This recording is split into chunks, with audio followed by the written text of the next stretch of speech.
Hi guys, it's TQ here with another video to focus on your hip mobility. We're gonna do half pigeon, sleeping swan. There are 3 variations of this pose, so let's get to it.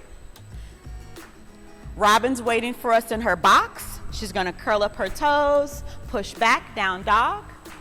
She's gonna take her right leg into the sky, really lift the kneecap, and then bend the knee and bring her right knee to her right wrist.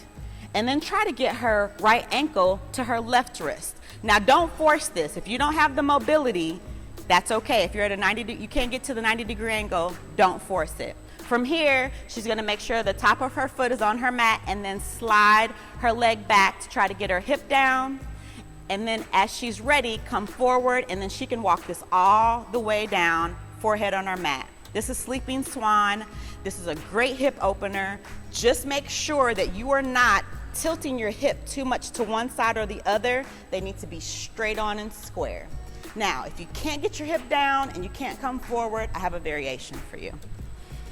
Kira's here. She has her hips down pretty good, but if you notice, her torso is forward.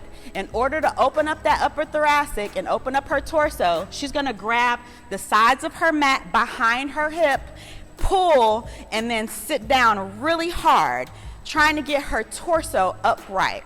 Stay here for 1 to 2 minutes on each variation before you switch to the opposite side. Now, if you're wondering, TQ, I can't get my hips down, they're still really high, we have a variation for you. Let's go over here to Steve, who's already set up in the pose, but if you can see, he has a lot of daylight here underneath his hip. It's not down on the mat.